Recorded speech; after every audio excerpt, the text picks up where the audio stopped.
Welcome to Tesla Global, the home of the latest Tesla and EV news.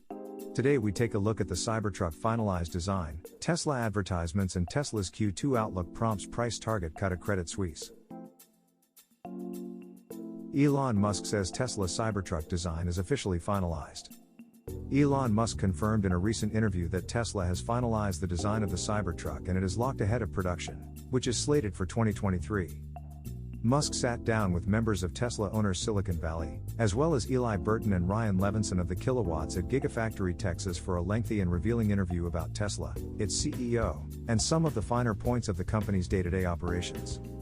One of the most interesting parts of the interview was when Musk confirmed that the Cybertruck's design was locked, stating that they may have gotten carried away with, before the others in the room said features. Musk appeared to confirm with a head nod. Tesla first unveiled the Cybertruck in November 2019 in Hawthorne, California, but Musk stated over the subsequent months and years that the design was not finalized. At first, the dimensions of the truck appeared to be too large for residential garages, traditional parking spaces, boring company tunnels, and European streets. Musk revealed on the Joe Rogan Experience that Tesla would reduce the dimensions by 3%. That's pretty much what the Cybertruck, will look like, with very small differences. You know, we adjusted the size a few percent.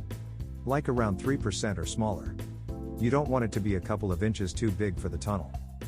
Musk appears confident that Tesla's current design is the final one, and it would be a big step in the right direction for the truck.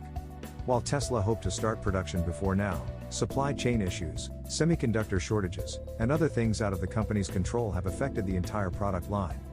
Earlier this year, Tesla said it would delay any new product releases until 2023, hoping conditions would level out and become more relaxed. There was no point in attempting to ramp production of a new vehicle while the company's order log grows due to increased demand. It would only make it hard to fulfill existing orders.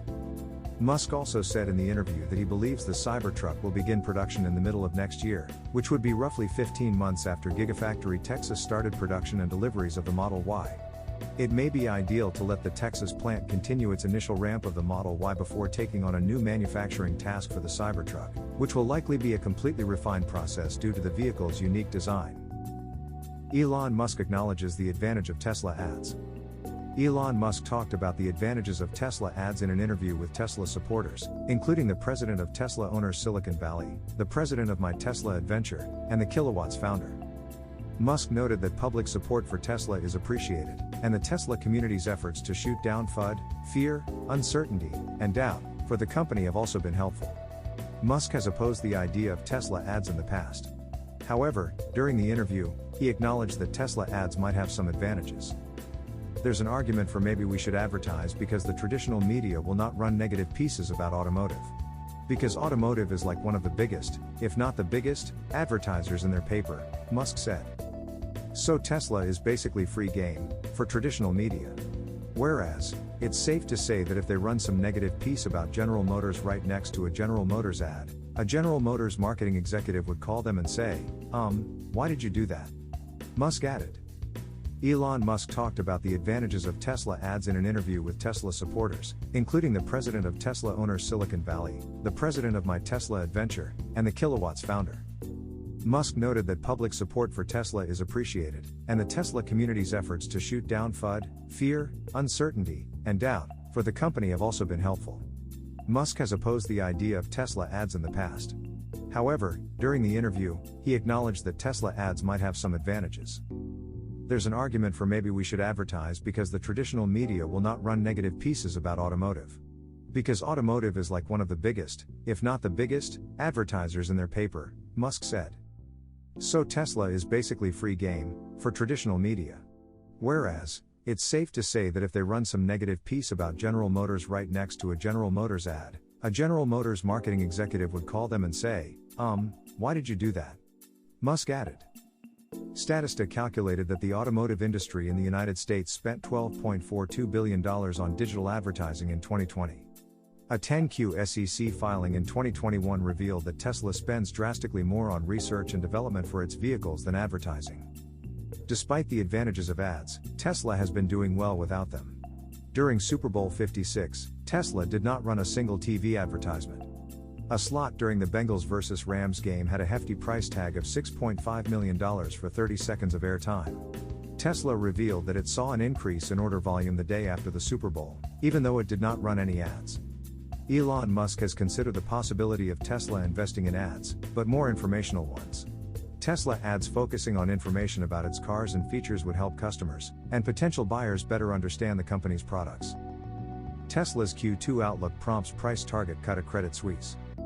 Tesla's price target at Credit Suisse has been reduced to $1,000 from $1,125 as the firm, led by research analysts Dan Levy and Trevor Young, cited concerns from the company's COVID-forced shutdown as a major concern to Q2 delivery numbers.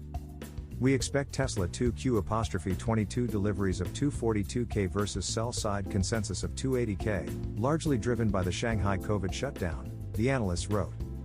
Tesla shares were up 3.11%, trading at $727.12, at 11:27 a.m. ET. In April, Tesla shut down production lines at Gigafactory Shanghai for 3 weeks as COVID cases began to rise in the Chinese city. The stoppage forced Tesla to eat 97% of its monthly production figures, as the automaker reported less than spirited numbers in April compared to March. The factory has since resumed production and returned to normal output levels rather quickly. Levy and Young also cited they would reduce their 2Q EPS estimates from $2.06 to $1.10. This is based on a reduction in forecasted deliveries, as the firm reduced its outlook from 295,000 cars in Q2 to just 242,000. In aggregate, we believe the Shanghai shutdown accounted for 90K units of lost production in Q2, the letter to investors said. Note that whereas Elon Musk noted on the 1Q call that 2Q deliveries would be similar to, or slightly lower than 1Q, 310K, we believe the longer than expected Shanghai shutdown, as well as the slow ramp of Austin and Berlin, imply downside. Moreover, given the lower deliveries outlook, the associated margin impact, and an expected Bitcoin impairment, we reduce our 2Q EPS estimate to $1.10 from $2.06, and below consensus $2.08. Tesla has routinely outpaced analyst expectations in recent quarters, beating consensus estimates with deliveries and financial metrics. In Q1, Tesla posted total revenues of $18.756 billion with a gross profit of $5.460 billion. This beat consensus estimates of $17.8 billion. Additionally, Tesla reported a massive beat in EPS, reporting $3.22 per share with estimates coming in at just $2.27 per share. Credit Suisse still believes Tesla is the undisputed leader of the sector, holding a considerable lead over its competitors. We believe the long-term case for Tesla is clear. Tesla remains the global leader in EV, and amid rising supply chain risks, we believe Tesla's lead over other automakers in the race to EV is only amplified given its lead in vertical integration and its prior EV experience, the note states. Levy is ranked number 2,540 out of 7,901 analysts on TipRanks. He has a 35% success rate and an average return of 4.7%.